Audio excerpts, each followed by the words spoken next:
Welcome, everybody, to the CSBS Sports Edition. I am your host, Chris Stanton, and we have a great show lined up for you today. Today's going to audition a brand new segment called the Fantasy Football Weekly, and it's just what the name implies. We're going to talk about fantasy football on a weekly basis to get you prepped so you, too, can get the maximum talent out of your rosters. But before we start that, we're going to start the show off with our opening segment every time, and that is Calling Out the BS. Calling Out the BS is brought to you by Arby's. Try the 2-for-6 mix and match deal. Choose 2 from the beef and cheddar and the roast beef, each with a 5-ounce serving of roast beef. Only at participating Arby's. Sliced fresh, great taste. Now, for those of you who listen to my show regularly, you know that Calling Out the BS is a segment in which we take things that are just not sitting well with us during the sports week, and we'd like to bring them out into the open and get them off our chest. And the first one is Robert Griffin III getting fined $10,000 for wearing an Operation Patience t-shirt. I know the NFL likes to have its license-only apparel on the sidelines, and it made me mad years ago when they used to fine coaches for wearing suits on the sideline. Yes, heaven forbid you look like Vince Lombardi or George Halas. But no, apparently the NFL wants everybody to dress like a hobo like Bill Belichick in New England. But now, Robert Griffin III has a t-shirt that says Operation Patience. The whole shtick being that he's got to be patient for himself to play because he's recovering from injury. And that little t-shirt that cost probably $4.50 off the internet cost him $10,000 to wear. I'm sorry, that's just ridiculous, but it's the NFL, the no fun league. Moving on. Speaking of the NFL, as a lot of people know, Fox Sports 1 is going to be debuting with brand new sports shows in the honor of the upcoming football season and in direct competition to shows like ESPN.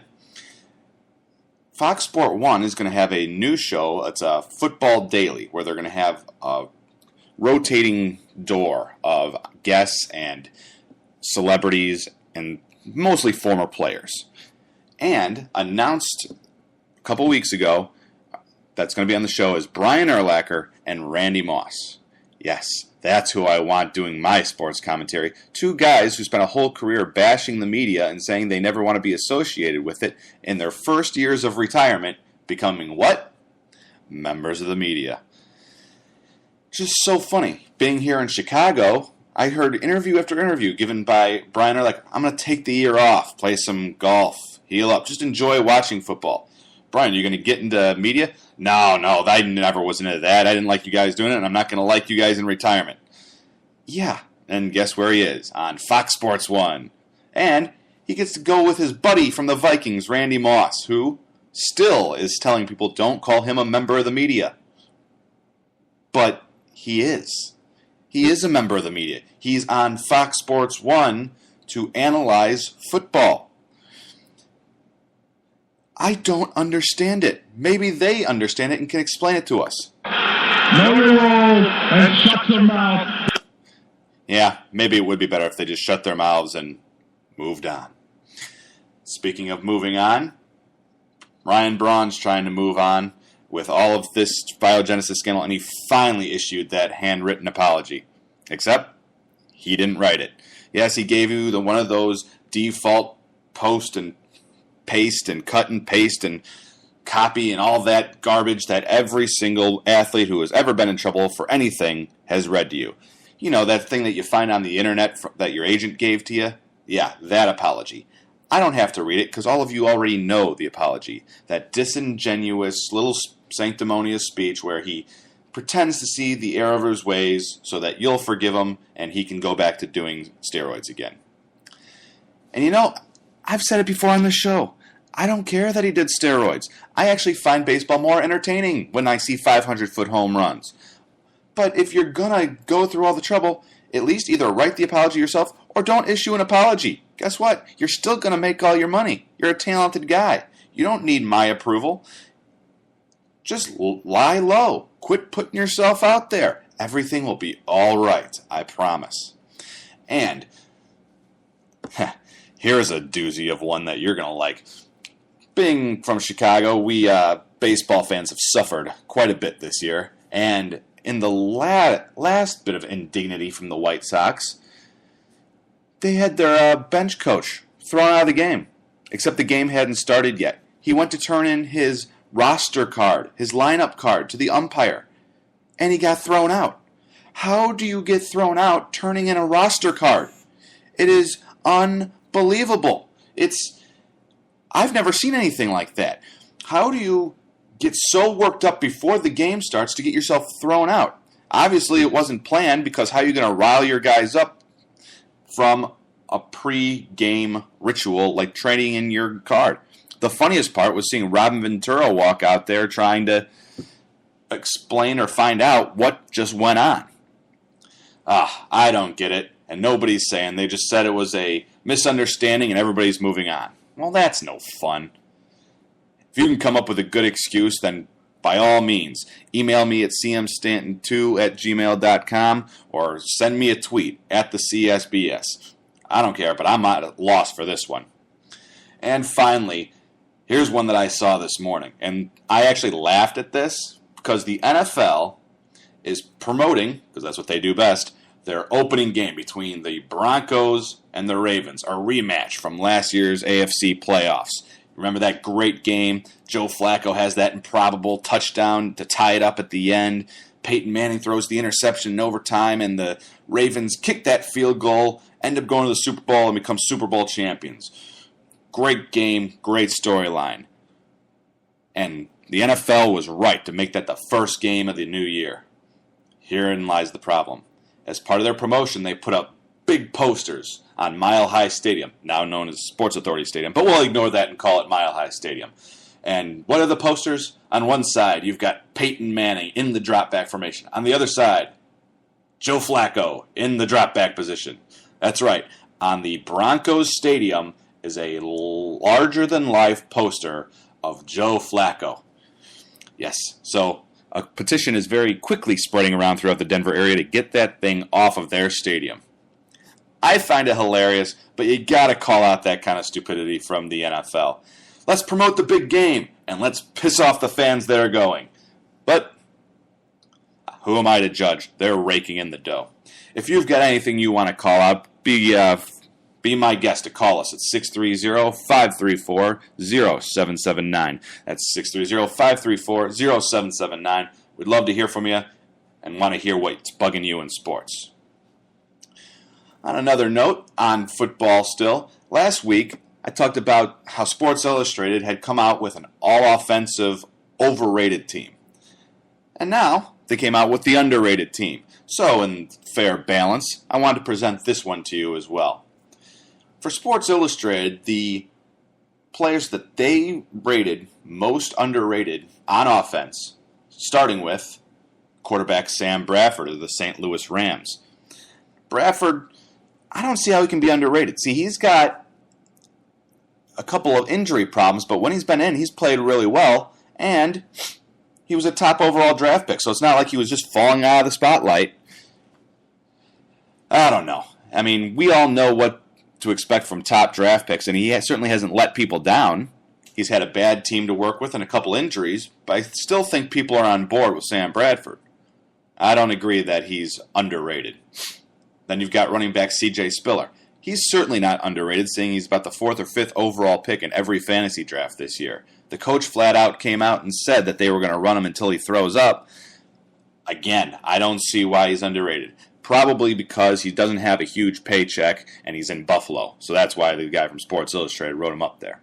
The other running back, Stephen Ridley. This one I actually agree with. For the New England Patriots, Stephen Ridley ran for over 1,200 yards last year. And everybody's talking about how the sleeper candidate for this year is going to be his backup, Shane Vereen. I think Ridley has got a bright career in front of him, and he's probably going to have another solid year for the Patriots, who lost their entire receiving and tight end corps. Then to the receivers. They gave us Cecil Shorts from the Jacksonville Jaguars. Again, I agree with this one. Very underrated receiver who, late round draftee from a Division III school, not very well known because he plays in Jacksonville and doesn't have any quarterbacks worth a darn to throw him the ball. But he is putting together solid seasons. And he's a very, very fast guy. And I'll tell you what, fantasy players, one of your sleepers right there, Cecil Shorts. You can get him in late rounds. And if the Jaguar quarterbacks can stay upright, he should have a decent year, especially with Justin Blackmon being suspended for those first 4 games. And the other receiver that he put up there is Seattle's own Golden Tate. I don't agree with this one, because to be underrated, you have had to do something good for people to underrate.